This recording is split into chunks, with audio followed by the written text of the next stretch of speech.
I know it felt early enough when we were talking about 6.3 in the past few videos, and yet here we are already moving into something even bigger because today we're diving straight into 6.4.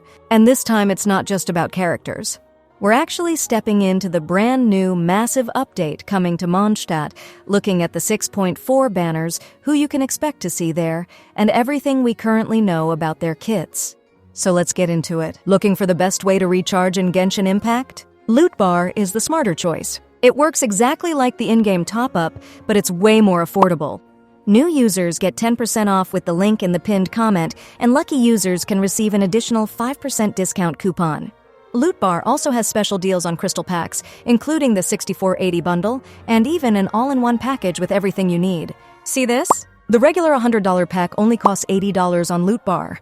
The process is simple and secure. You don't need your password or login. Just enter your UID, pick your server, choose your pack, and your crystals are delivered in seconds. Players around the world trust Loot Bar because it's fast, safe, and affordable. So don't waste your money. Click the link in the description or pinned comment and start saving on your top-ups today. Loot Bar, safe, fast, and way more affordable. Also, here's the Black Friday event. No barriers and no minimum spend. Loot Bar's Black Friday sale is here for all users new and old. From November 25 to December 1st, visit and claim a coupon up to 10% off. Now, for a quick reminder about the giveaways. Both of the 6480 Genesis Crystals giveaways are still active and will stay open until November 30th. I'll be announcing the winners on December 1st. As always, these are part of the monthly giveaways we do here on the channel, so if you haven't joined yet, make sure you do. All you need to do is be subscribed, watch all the videos, and comment your UID and region. 2 winners will be picked soon, so don't miss your chance.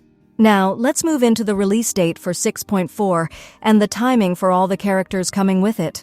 On February 2nd or 3rd, we're getting the second phase update of 6.3, which will include the Lantern Rite festival. That means tons of Primogems up for grabs, making this the perfect opportunity to stock up before 6.4 drops. As for 6.4 itself, it's expected to release around the 25th of February, right around that exact time. So let's look at the 6.4 banners. On February 25th, the first new character to release will be Varka. He's going to be a main DPS, a claymore-wielding Anemo 5-star, and he's one of the oldest characters in the game's lore. He's the one who appointed Jean as the acting Grand Master, and it has basically taken the entire lifespan of the game for us to finally meet him. He will also be paired with Skirk, and you might be thinking that this is going to be a tough situation for players, since many may want to pull for both. And honestly, yes, this does make things a bit harder. Then, in the second phase of 6.4, the only thing we can confidently say is that there will be an unknown 5-star female character.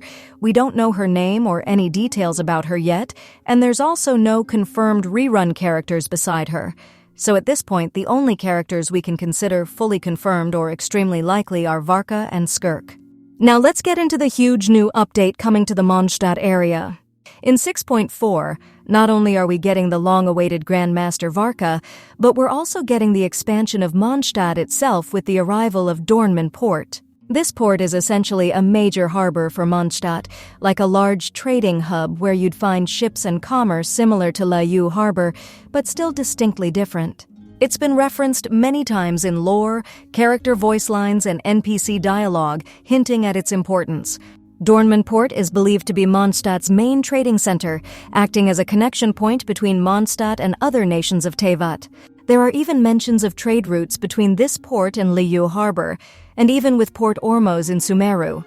In lore, Mondstadt uses this port to import and export goods, and based on multiple hints and official details, the port is expected to be located north of Mondstadt, possibly near or even beyond Cider Lake and the Stormbearer Mountains. Some speculate that it could be close to the border with Snezhnaya, which might explain why it hasn't been added until now. Characters like Eula have referenced the port during events like the Weinlesefest festival, where she mentioned that the Knights of Favonius Reconnaissance Company patrol trade routes between Mondstadt and Dornman Port. Venti also hinted at it, saying he rarely boards any of the ships there, possibly because it's so far away. There's even lore hinting that the Abyss Order has used the port to transport dangerous cargo, which Eula and Yanfei later investigate. Now let's turn the spotlight back to Varka, since he is the major featured character of 6.4. He holds the title of Grand Master of the Knights of Favonius, with Jean acting in the role during his expeditions. He's also known as the Knight of Boreas, and he leads major expeditions outside Mondstadt's borders. Varka is widely seen as one of the strongest figures in Mondstadt. For example, Childe calls him a titan of the Knights of Favonius. He's described as dependable, easygoing, humorous, and kind. Even with his incredibly high alcohol tolerance, he still commands respect. People trust his leadership completely. Even Barbara mentions that as long as he is leading an expedition, there's nothing to worry about. He was the one who discovered Razor in the wild, gave him his name, and taught him how to fight. Varka is essentially one of the most famous and long-anticipated characters in all of Mondstadt's lore. As for his kit, all we know right now is that he uses a claymore, he's a Nemo, he's a 5-star, and he's designed to be a full main DPS. Because of that, players are already expecting him to have strong burst damage, or some type of ability that infuses his attacks with a Nemo to deliver powerful claymore hits. Many are expecting him to have a very knight-like fighting style, similar to what we've seen from Diluc, but with his own unique flair. The idea is that he may be a swift claymore user capable of fast movements, heavy blows, and dynamic combat animations. His skill could involve leaping forward or sending out waves of Anemo damage. There's even mention in old lore about a past Grand Master who was able to wield both a claymore and a sword at the same time, something known as the Favonius bladework style.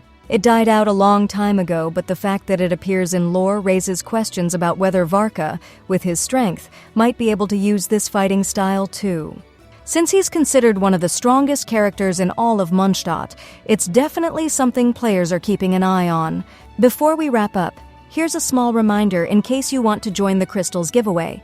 All you have to do is like, subscribe, comment, and turn on notifications. I can check if you've done these steps, and that's actually how I confirm the entries, so make sure everything is completed so your participation counts. Thank you for watching, and I'll see you in the next one.